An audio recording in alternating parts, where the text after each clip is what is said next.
எல்லாருக்கும் வணக்கம். இன்றைக்கி நம்ம வீடியோவில் விசுவலைசேஷன் பண்ணதுக்கு முன்னாடி என்ன மாதிரி ப்ரிகாஷன்ஸ்லாம் நம்ம எடுத்துக்கணும் அப்படின்றது ரொம்ப முக்கியமான டாபிக் பற்றி பார்க்க போகிறோம். ஸோ வாங்க வீடியோக்குள்ளே போகலாம்.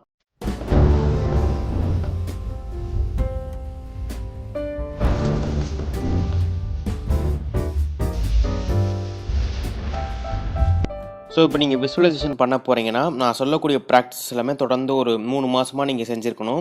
அதில் முதல் விஷயம் பார்த்தீங்கன்னா கிராட்டிடியூட் ரைட்டிங்.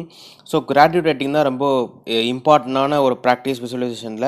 ஏன்னா நம்ம ஃபஸ்ட்டு நமக்கு இருக்கக்கூடிய விஷயங்கள் நன்றி சொன்னால் தான் நமக்கு வந்து ஒரு தேவையான ஒரு விஷயம் வச்சுருப்போம். சில பேர் ட்ரீம் கார், ட்ரீம் ஹவுஸ் அது வேணும் நம்ம விசுவலைசேஷன் பண்ணுறோம்ல, அதை வந்து நம்மக்கிட்ட சீக்கிரமாக சேர்க்குறது வந்து இந்த கிராட்டிடியூட் ரைட்டிங் தான். ஸோ கிராட்டிடியூட் ரைட்டிங்கிறது ரொம்ப ரொம்ப இம்பார்ட்டன்ட்.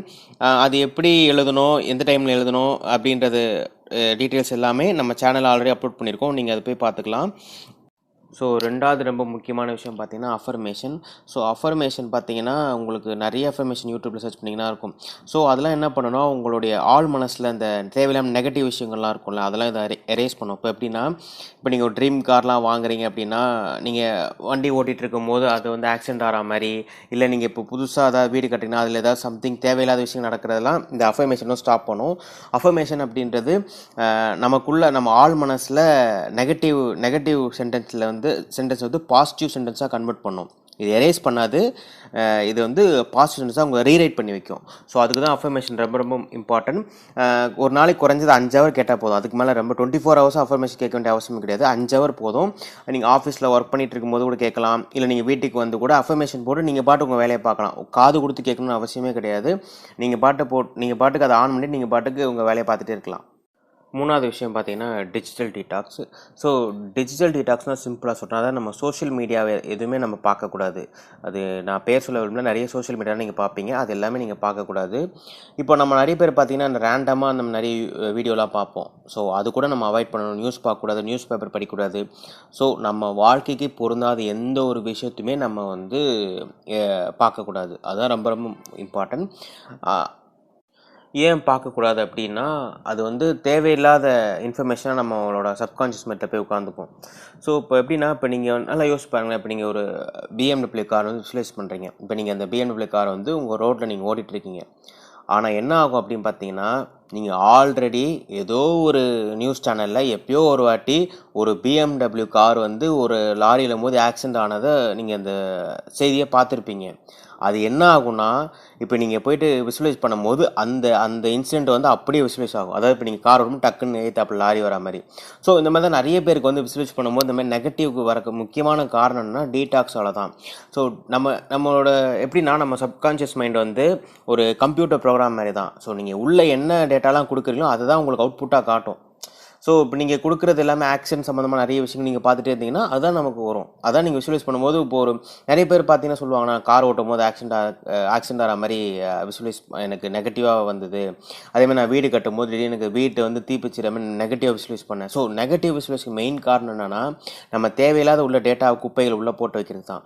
ஸோ அதை நம்ம ஸ்டாப் பண்ணணும்னா இந்த டீடாக்ஸேஷன் நீங்கள் கரெக்டாக இருந்துட்டிங்கன்னா போதும், உங்களுக்கு வந்து விசுவலைசேஷன் ரொம்ப ஸ்மூத்தாகவும் ரொம்ப ஃபாஸ்ட்டாகவும் கிடைக்கும். ஸோ அதான் டீடாக்ஸ்னு ரொம்ப ரொம்ப முக்கியம் இந்த ப்ராசஸில். 4வது பார்த்தீங்கன்னா உங்களுக்கு வந்து பீப்புள் டீடாக்ஸு. ஸோ பீப்புள் டீடாக்ஸ் ஏன் முக்கியம்னா, இப்போ நம்ம வாழ்க்கைக்கு பொருந்தாத மக்கள்கிட்ட கொஞ்சம் விலகி இருக்கிறது ரொம்ப ரொம்ப நல்லது. ஏன் அப்படி சொல்கிறேன் பார்த்தீங்கன்னா, இப்போது நீங்களே யோசிச்சு பாருங்கள். இப்போ நீங்கள் வந்து ஒரு BMW கார் வந்து விசுவலைஸ் பண்ணுறீங்க. உங்களுக்கு வாங்கி அதை வந்து உங்களுக்கு லைஃபுக்கு வேணும்னு சொல்லிட்டு நீங்கள் விசுவலைஸ் பண்ணுறீங்க. இப்போ அதை பற்றி உங்கள் ஃப்ரெண்டுக்கிட்ட நீங்கள் பேசிங்கன்னா அவர் என்ன சொல்லுவார், BMW கார்லாம் நமக்கு எதுக்குடா, நம்ம நார்மல் காரே லைஃப் வாழ்ந்துட்டு போகலாம். BMW கார் ஆக்சிடென்ட் ஆச்சுன்னா என்ன பண்ணுவேன், BMW கார் ரிப்பேர் ஆகிடுச்சுன்னா அது எவ்வளோ பைசா ஆகும் தெரியுமா சர்வீஸுக்கு, இல்லை ஆக்சிடென்ட் ஆனால் அதுக்கு ரிகவரி பண்ணதுக்கு எவ்வளோ பைசா ஆகும். ஸோ இந்த மாதிரி நிறைய நெகட்டிவ் ஸ்டேட்மெண்ட் கொடுத்துட்டே இருப்பாங்க. ஸோ உங்களால் வந்து அதை வந்து விசுவலைஸே பண்ண முடியாது அந்த காரை. நீங்கள் அந்த காரை வந்து நீங்கள் யோசிச்சாலே டக்குன்னு இவங்க பேசின அந்த வார்த்தைகள் தான் வரும். ஸோ அதுக்கு தான் நான் என்ன சொல்லுவேன்னா, பீப்புள் டீடாக்ஸ் ரொம்ப கம்பல்சரி. ஸோ கடைசியாக நான் என்ன சொல்கிறேன்னா, இப்போ நீங்கள் விசுவலைசேஷன் பண்ண போகிறீங்கன்னா உடனே பண்ணாதீங்க. நான் சொன்னக்கூடிய எல்லா விஷயங்களும் கரெக்டாக ஃபாலோ பண்ணிட்டு பண்ணிங்கன்னா உங்களுக்கு விசுவலைசேஷன் ரொம்ப ரொம்ப சூப்பராக வரும். கண்டிப்பாக நல்ல மேனிஃபெஸ்ட் ஆகும். இப்போ நம்ம நிறைய பேருக்கு ஏன் விசுவலைசேஷன் கண்ணை மூடின உடனே வரது இல்லைன்னா, தேவையில்லாமல் டேட்டா நிறைய உள்ளே இருக்குது. அதை தான் இப்போ கொண்டு வரும். இப்போ நம்ம எந்த ஒரு விஷயமே யோசிச்சாலுமே நம்ம ஒரு நெகட்டிவ் தான் மேலே வரும். ஏன்னா நம்ம அந்த அளவுக்கு வச்சுருக்கோம் உள்ள டேட்டாவை. ஸோ அது எல்லாமே நம்ம கொஞ்சம் அழிக்கணும் அப்படின்னா நம்ம மேற்கொண்டு குப்பைகள் போடாமல் நம்ம தான் பார்த்துக்கணும். ஸோ அப்படி நீங்கள் இந்த மெத்தட்லாம் ஃபாலோ பண்ணினா கண்டிப்பாக விசுவலைசேஷன் 100% கிடைக்கும். ஸோ விசுவலைசேஷன் எனக்கு வரவே இல்லை, எனக்கு சுத்தமாக வரல அப்படின்னு சொல்கிற ஆட்களுக்கெல்லாம் இதுதான் பெஸ்ட்டு. ஒரு 3 மாதத்துலேருந்து 6 மாதம் வரைக்கும் நீங்கள் இந்த மாதிரி விஷயங்கள்லாம் ஃபாலோ பண்ணினா டெஃபினெட்லி 100% ஷுவர் உங்களுக்கு விசுவலைசேஷன் கண்டிப்பாக நடக்கும். ஸோ அதான். இந்த வீடியோ உங்களுக்கு பிடிச்சிருக்கணும்னு நம்புகிறேன். ஸோ உங்களுக்கு ஏதாவது டவுட் இருந்தால் கமெண்ட் செக்ஷனில் மென்ஷன் பண்ணுங்கள். நான் அதுக்கு சொல்யூஷன் தரேன். இந்த வீடியோ பார்த்ததுக்கு மிக்க நன்றி. Thank you very much.